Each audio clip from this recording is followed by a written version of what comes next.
Hola, ¿qué tal? Muy buenas tardes. Soy Enrique González. Les saludo desde la ciudad de Guadalajara, Jalisco, en México. Lamentablemente no pude estar presente en la bella ciudad de San Salvador para dar inicio con este diplomado en migración laboral correspondiente a este primer módulo eh, que va a versar sobre aspectos generales de la migración laboral.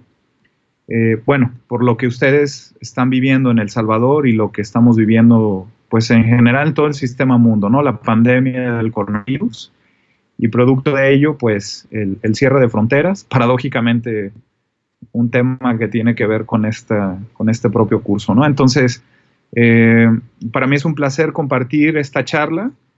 Voy a tratar de hacer un encuadre general sobre aspectos muy generales de la migración laboral, acotándome un poco a conocer en primera instancia conceptos claves para entender la migración internacional, la migración forzada. Eh, y bueno, trataré de hacer esto de lo más ameno posible para que ustedes en la comodidad de sus hogares o de sus lugares de trabajo puedan complementar esta charla con las lecturas recomendadas, así como los ejercicios que también ya eh, pude compartirles a través de la plataforma, ¿no?, del IESFOR. Bueno, pues entonces iniciaría con esto. Voy a compartirles mi pantalla en este momento, eh, porque quiero iniciar esta charla con esta imagen que es muy poderosa.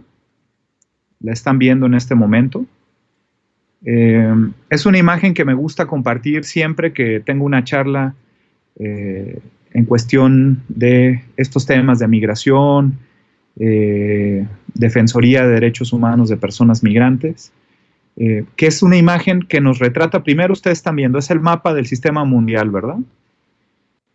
Particularmente lo que ustedes observan son marcadores de genes, ¿no? Particularmente el gen 91 y el M168 es el que quiero que ustedes identifiquen, que están justo donde estoy poniendo el cursor. Si recordarán, en la década de los 60 se descubre el ADN. Watson, este científico con un grupo de trabajo, descubre el ADN. Y a partir de eso, varios grupos de trabajo lo que tratan es hacer un mapa de cómo estos genes han evolucionado y han migrado también a lo largo del tiempo, ¿no? Particularmente el proyecto del genoma humano hizo este mapa que tengo a bien a compartirles. Lo pongo acá. Entiendo que la disciplina no, en una primera instancia no hace match, ¿no?, con los temas que estamos viendo. Tendría que ver más con biología evolutiva. Pero me parece fundamental que quienes estudiamos ciencias sociales y en particular esta temática de la migración, lo tomemos en cuenta, porque lo que observamos justo es de qué manera las propias personas hemos migrado a lo largo del mundo a través del tiempo, ¿no? La migración ha sido un proceso dinámico que nos ha acompañado desde que el primer homínido emergió en la faz de la Tierra, que justo estaría aquí marcado como el origen. Ustedes recordarán ese acontecimiento en 1974, un grupo de trabajo de antropólogos y arqueólogos descubren a ese primer homínido en lo que hoy ocupa el territorio de Etiopía. Le pusieron Lucy esa misma noche como una forma de conmemorar un éxito que tuvo John Lennon y, y, y MacArthur, de Lucy in the Sky with Diamonds. Y a partir de ese primer homínido, el ser humano empieza a moverse por la faz de la Tierra para llegar a, bueno, nosotros en este momento recordaremos, somos Homo sapiens sapiens. Lo interesante de este mapa es que justo a través de esos marcadores señalan de qué forma el ser humano ha ido migrando y ha ido desplazándose por los distintos regiones, continentes del mundo, ¿no? La última parte, si ustedes observan, los marcadores responden a los años en los cuales se identificó estos genes, ¿no? 60,000 años aparece el marcador de color naranja y el más reciente, 10,000 años, el marcador de color rosa. Un poco en el continente americano recordaremos esta enseñanza que tuvimos en la educación primaria cuando en un periodo de glaciación el continente asiático con el continente americano a través del estrecho de Bering. Se tiende ese puente para que las personas poblen el continente americano y bueno, ¿no? Y seamos la sociedad que somos hoy en día. Insisto, esta imagen para mí es muy valiosa para cualquier persona que tocamos estos temas que tienen que ver con migración, con defensa de derechos humanos de personas migrantes, porque puntualizan algo muy concreto. Las personas migrantes o la migración como tal nos ha acompañado durante todo el tiempo, ¿no? Desde que iniciamos nuestro proceso evolutivo hasta la conformación hoy en día de los estados-nación modernos, estos conceptos recientes de fronteras, de soberanías, la migración nos ha acompañado y miren, nos va a acompañar hasta el último Homo sapiens sapiens en la faz de la Tierra. Creo que por eso es interesante traer a colación esta imagen, ¿no? Después me gustaría también compartirles la siguiente imagen, que también es a partir de este encuadre un poco la gran dicotomía que vivimos en este sistema mundo cuando hablamos de migración, ¿no? Entendemos hoy en día que para las mercancías y para el capital, un poco representados a través de estas imágenes que estoy poniendo aquí en el cursor, a través del cursor para ustedes, el capital y las mercancías en este momento no existen fronteras ni barreras, ¿verdad? David Harley, un geógrafo político, menciona que hay una deslocalización del capital y nosotros, y todos nosotros lo comprobamos porque al momento nosotros realizamos pagos, compras y envíos de dinero con solo un clic, ¿verdad? Podemos pasar una gran cantidad de dinero de un estado a otro con solamente hacer un clic y bueno, no hay fronteras ni banderas, ¿verdad? Para el capital y tampoco para las mercancías, ¿no? Justamente uno puede tener un bien de consumo en cualquier parte del mundo y no existen entonces barreras para ello, ¿no? Sin embargo, justo en esa misma paradoja, para las personas sí existe este concepto de fronteras y de estados, ¿no? Entonces, ustedes están viendo la siguiente imagen, es una fotografía que tomó el director Alfonso Cuarón, mexicano, justo a partir un poco de su reconocimiento que tuvo a través de su película Roma y el Oscar que ganó, realizó esta serie de fotografías. Estamos viendo la frontera de México con Estados Unidos en Tijuana, y la retomo porque justo para las personas sí existen las fronteras y en los estados, ¿no? Eso es justo como hoy en día está marcada la agenda de la migración en el mundo. Capital y mercancías libre paso, las personas y cierto tipo de personas sí se imponen las fronteras, las barreras y los estados-nación. Y entonces es bien importante también tener en este encuadre general este concepto claro, ¿no? Porque hoy en día escuchamos a través de los medios de comunicación, incluso actores políticos, que señalan que los migrantes son ilegales, ¿no? Entonces, esa es otra de las cosas que me gustaría establecer en esta charla, que creo que es un buen piso firme para poder construir conocimiento más adelante, ¿no? Un conocimiento teórico, pero simplemente tener esto que va más a apelar a la humanidad de las personas. Las personas no son ilegales, aunque en la narrativa hay una correlación entre criminalidad y migración, las personas no son ilegales. ¿Y por qué no lo son? Porque las acciones son las únicas que tienen o pueden llegar a ser, a cometerse como delitos, ¿no? Comete delito de homicidio aquella persona que priva de la vida a alguien. Es decir, el delito de homicidio es una acción y esa acción es legal o ilegal. En este caso es ilegal. Otra cosa que son legales o ilegales son las cosas. Hay cosas que están dentro del comercio y cosas que no están dentro del comercio. Entonces, las cosas que están dentro del comercio se les llama, pues, mercancías legales, ¿no? Y las cosas que están fuera de ellos son mercancías ilegales. Es decir, solo las acciones son legales o ilegales, y solo las cosas pueden estar dentro o fuera del comercio. Ningún ser humano es ilegal, quiere decir que si yo le manifiesto a alguien que es una persona ilegal, lo que estaría haciéndola es, en términos filosóficos, cosificándola, y en términos normativos no estaría aplicando de manera adecuada ese término. porque justo hay tratados internacionales que manifiestan que la migración el estatus migratorio puede ser regular o irregular de una persona, pero la propia persona no puede ser como tal legal o ilegal, porque entonces estaríamos pensando que la ilegalidad o la legalidad de una persona es una característica inherente. Y la única característica inherente que tenemos como personas son los derechos humanos, ¿no?, que nos reconoce el Estado. Entonces, el término adecuado empleado es, en lugar de hablar de personas migrantes ilegales, son personas migrantes irregulares. Y como insisto, ¿cuáles son los tratados internacionales que sustentan esto? Bueno, hay tratados internacionales en el régimen universal de protección para personas migrantes y refugiadas. Aquí yo puse, principalmente tendríamos tres, ¿no? La Convención Internacional sobre la Protección de los Derechos de todos los trabajadores migratorios y sus familiares, que ustedes están viendo aquí, que forma parte justo con un conjunto de 9 tratados internacionales, el régimen universal de protección de derechos humanos.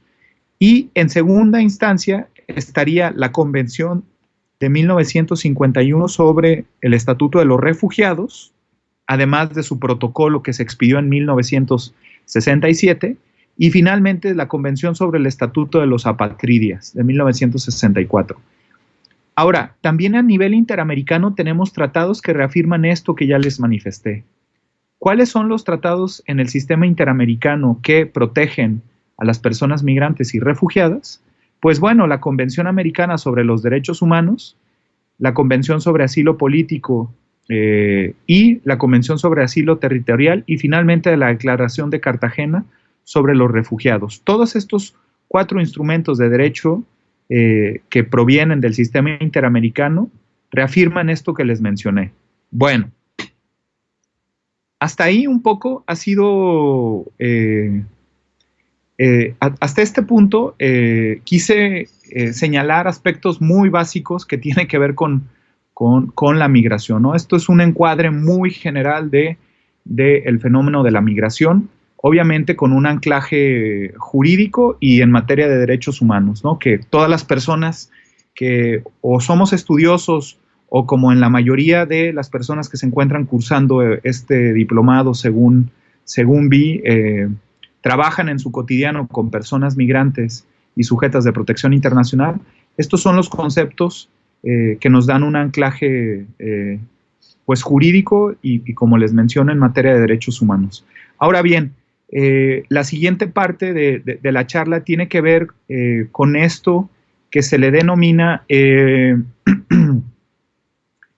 la explicación teórica de las migraciones, ¿no? Un poco la siguiente parte voy a tratar de compartir cuál es la fotografía que se tiene desde las distintas teorías para explicar por qué este fenómeno de la migración existe, ¿no? Entonces, bueno, de nuevo voy a iniciar compartir pantalla para poder dar continuidad con la explicación, ¿no? Bueno. Muy bien. Seguimos, miren. Hay que recordar también que existen migraciones de forma voluntaria, que esas migraciones de forma voluntaria, bueno, pues es esto que nosotros hacemos cuando vamos por ejemplo, esta ocasión que no pude realizar este viaje a San Salvador, justo pues era una migración voluntaria. Se me había invitado para iniciar con la impartición de este módulo y yo acepté, ¿verdad? Otras formas de migración voluntaria es hacer turismo, ¿no? O intercambios académicos. Y también existen, y creo que ese es el enfoque de las personas que están tomando este curso, solo para reafirmar eso, que existen migraciones forzadas, que es la gran parte de las migraciones que se hacen en el mundo, se hablan bajo este enclave, ¿no?, de migraciones forzadas. Y de manera muy general existen 3 orígenes en los cuales se dan estas migraciones. Existe un origen económico, que bueno, que gran parte del sistema mundo viaja o migra porque las condiciones de precarización en las que viven los obligan a buscar un mejor futuro en otras latitudes. Existen migraciones forzadas por un origen medioambiental, las catástrofes ambientales, los terremotos, todos estos desastres naturales que de la misma forma originan esta migración, y finalmente un origen de violencia, ¿no? Cuando una persona tiene un temor fundado de persecución, ya sea por la definición clásica que señala la Convención sobre el Estatuto de los Refugiados del 51, o por violencia estructural determinada en la Declaración de Cartagena del 84, las personas pueden solicitar la protección internacional en los países a través de esta figura del derecho al asilo, ¿verdad? Entonces, esas son las tres orígenes de las migraciones forzadas en el mundo.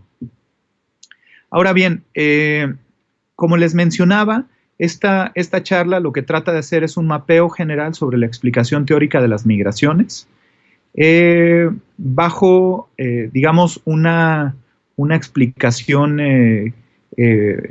pues lineal de cómo a través de los distintos momentos se ha llevado a cabo se ha tratado de explicar por qué las personas realizan la migración, ¿no? Entonces, me gustaría un poco iniciar con los precursores de estas primeras esbozos teóricos, ¿no? A partir, primero, tenemos lo que establece Raberstein a partir de las leyes migratorias que se dan a finales del siglo XIX, y seguidos un poco a través de lo que señala William Thomas y Florian Snaniecki, y finalmente las teorías de migración, el modelo conceptual, el push-pull, de 1965. Todos estos tres precursores de esta significación histórica de las migraciones tienen un componente que no llegaron a conceptualizar una teoría propia, ¿no? Simplemente eran esbozos que planteaban un poco el origen de las migraciones. Vamos entonces a hablar sobre la teoría neoclásica, ¿no? Que la teoría neoclásica o de la economía neoclásica internacional señala un poco que está causada por diferencias geográficas, por las disparidades regionales y principalmente por la ley de oferta y demanda laboral, ¿no? Recordemos que el contexto que resguarda este enfoque de la teoría de la economía neoclásica, estamos hablando de que existía un crecimiento económico en el mundo, se abrían los procesos de internacionalización, y que los países en vías de desarrollo estaban emergiendo, ¿no?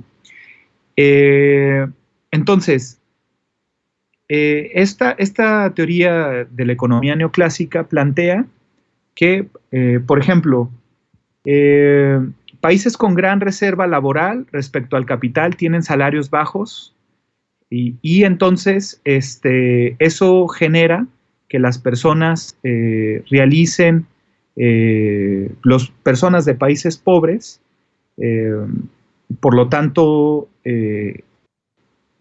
tengan la necesidad de ir a cubrir esas plazas que ofertan los países ricos y por lo tanto, la necesidad de la demanda laboral.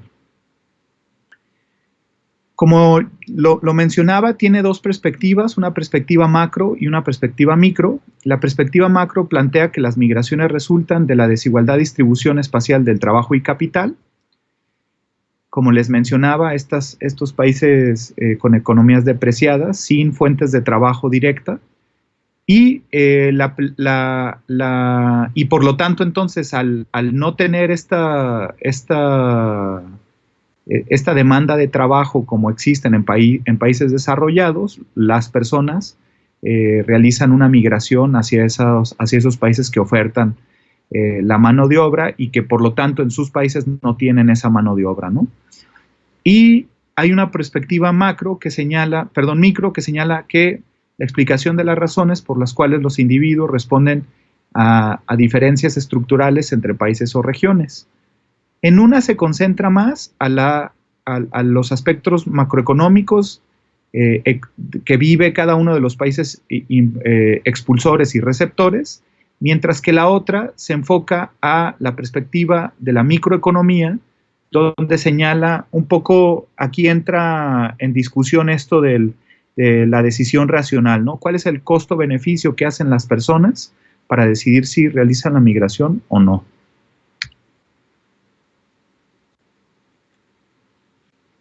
Y como les mencioné, ¿no?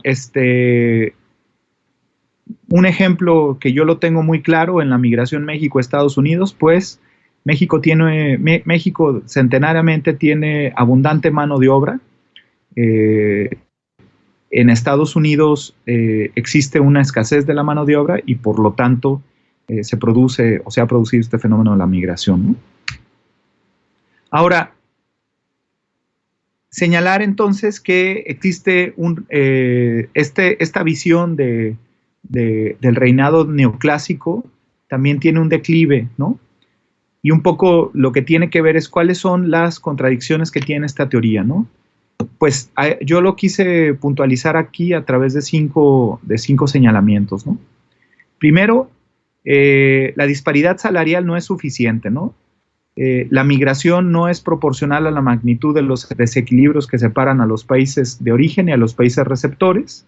Existe una inadecuación de los cambios en la naturaleza y característica de las migraciones.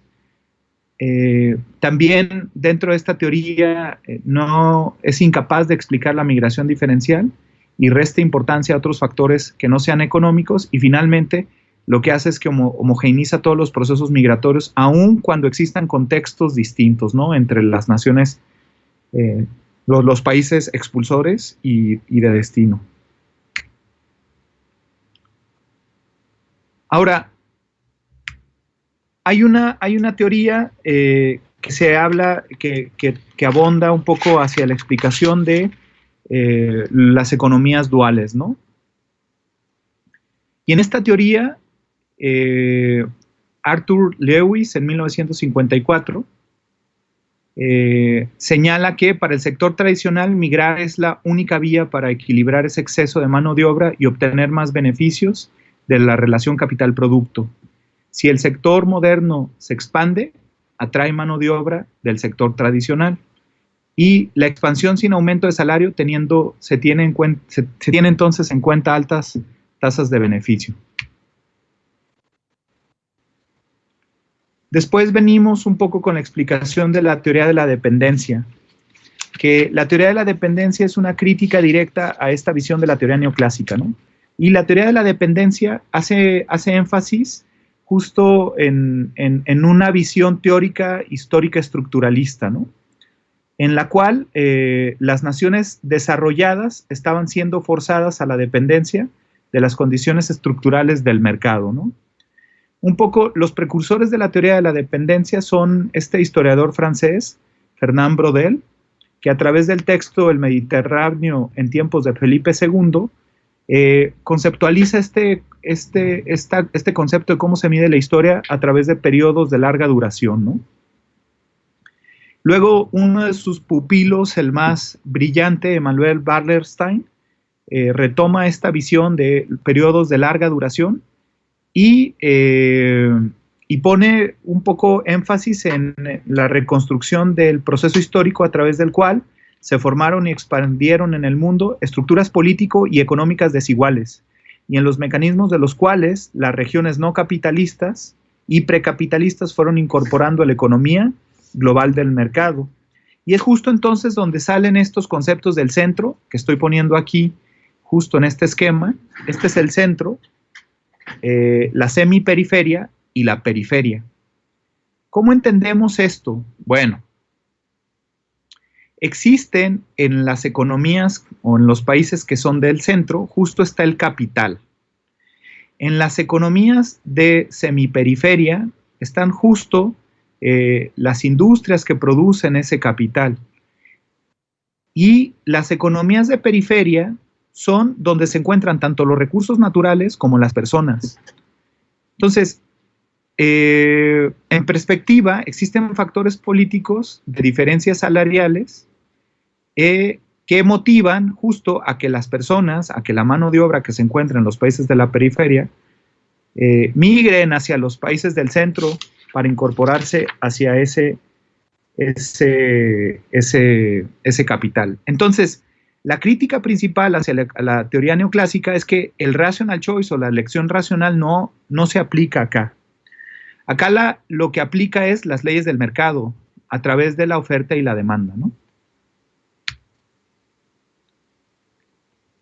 Y tenemos también ¿cuál es el mosaico teórico contemporáneo que se tiene hoy en día también? Pues, bueno, ¿cuál es el contexto que se vive actualmente, no? Existen flujos migratorios más heterogéneos.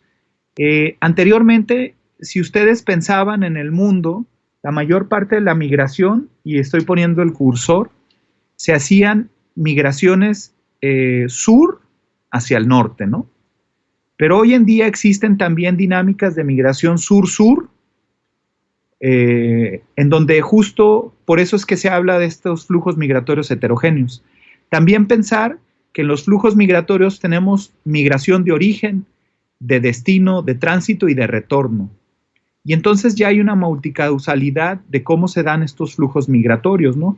Por ejemplo, pensando hoy en día en la coyuntura que vive México y los países del Triángulo Norte Centroamericano, como son El Salvador, Honduras y Guatemala, pues tenemos flujos migratorios que van de sur a norte, pero también de norte a sur, ¿no? Que son un poco con los procesos de deportación y de retorno que vive esta región, pues se están manifestando, ¿no?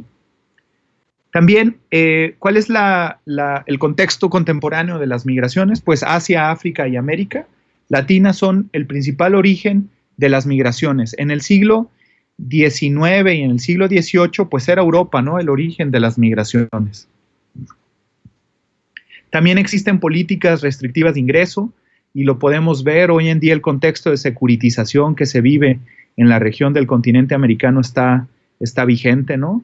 Tenemos regiones simplemente expresarles lo que vive mi país, ¿no? Mi país con políticas de securitización en la frontera norte con Estados Unidos, pero también el propio México, dándole la espalda a los países latinoamericanos, tiene políticas restrictivas, ¿no? Donde justo la construcción del muro fronterizo de Donald Trump no solamente es en el norte de México, sino México está contribuyendo a esa propia construcción a través del sur, ¿no? Existen también distintos puestos de trabajo para las personas migrantes. Las migraciones laborales se están siendo sustituidas por otro tipo de migraciones, ¿no? Acá quiero hacer énfasis, por ejemplo, al desplazamiento forzado por motivo de violencia. Es decir, los programas de trabajo temporal que anteriormente eran, o las migraciones laborales eran un poco la gran mayoría de estas migraciones, ahora las personas están siendo desplazadas por motivos de violencia y ya no es entonces el origen laboral de por qué las personas migran, ¿no? Y la transnacionalidad de los espacios y comunidades en el orbe, ¿no? En este mosaico contemporáneo vamos a tener 5 teorías, que van a hablar un poco de ello. La nueva economía de las migraciones laborales, la teoría de los mercados de trabajo dual, teoría del sistema mundial, análisis aplicado de las migraciones y la causación acumulativa.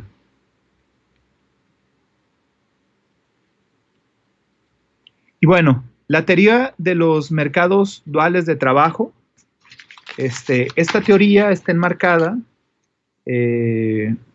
bajo la denominación que en la economía de las migraciones laborales, que es un poco el concepto que da Oded Stark, existe un principio de elección racional de por qué las personas realizan la migración. Las familias justo son las que se toman la decisión de si la persona le conviene o no migrar. Existe una reducción de la importancia de las diferencias salariales. Las remesas, la información, las complejas interdependencias entre los migrantes y el contexto de la migración también son tomados en cuenta. Y existe un interés enfocado únicamente en las causas y consecuencias de la emigración en las regiones de origen. Es decir, un poco lo que abona esta nueva economía de las migraciones laborales es cuál va a ser el beneficio que tenga la familia y la comunidad respecto de la persona si migra o no hacia ese país, ¿no? Justo es un poco el enfoque, ¿no? Mientras que la teoría de los mercados de trabajo dual, conceptualizada por Michael Pior, plantea un poco que las migraciones obedecen a una demanda permanente de mano de obra de sociedades industriales avanzadas, y esta atención enfocada a las características de recepción se basa en el nivel macro de los factores estructurales determinantes y trabaja 5 interrogantes: trabajos inestables y de baja productividad, rechazo de trabajo por habitantes autóctonos, ineficacia de mecanismos de mercados ordinarios, disponibilidad de migrantes para estos trabajos rechazados y no cobertura por parte de jóvenes y de mujeres. A ver, esta teoría de los mercados segmentados o mercados duales de trabajo de Pior plantea de manera muy concreta que dentro de los países receptores de migrantes existe un mercado laboral segmentado a través de un mercado laboral primario y un sector secundario. En el sector primario existen o son los empleos que se denominan calificados, ¿no? Un empleo calificado es aquel que se tiene la cualificación para desarrollarlo. Acá vamos a hablar de la mano de obra intelectual, ¿no? Los trabajos calificados son donde el trabajador vende su mano de obra intelectual, mientras que el sector secundario tienen empleos de trabajos no calificados, y un trabajo no calificado tiene que ver con la venta de la mano de obra física, ¿verdad?, de trabajo. Lo que plantea Pior entonces es que en estas economías de mercados duales, segmentados duales de trabajo, los trabajadores migratorios o migrantes llegan no a posicionarse al sector primario, sino llegan al sector secundario, justo porque en ese sector existe una mayor demanda de trabajadores, porque los trabajadores locales no desean insertarse o incorporarse en este sector, prefieren empleos del sector primario que obviamente son mejor remunerados, ¿no? Entonces, lo que marca lo que señala esta teoría es que el migrante llega a este país de destino, se inserta en empleos no calificados, parte del sector secundario, y justo eso es lo que se le ofrece, ¿no? Ahora bien, mencioné un poco el análisis de sistemas aplicados a las migraciones. El autor es Aikin Mabonge.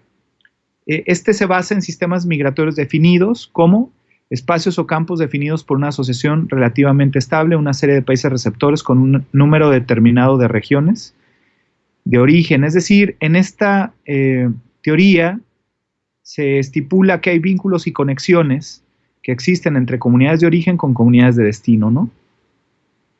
Por otra parte, la teoría del sistema mundial, que ya hablé de ella a partir de la teoría de la dependencia que retoma Wallerstein, pues habla de que existen economías de centro, periferia y semiperiferia, como lo había manifestado, que la migración, es decir, la dominación del centro sobre las periferias, mientras que el centro lo que hace es que extrae recursos tanto humanos como materiales de las periferias, y en esta tiene como consecuencia la pérdida de modos de vida tradicional y transformación de los sistemas modernos de producción.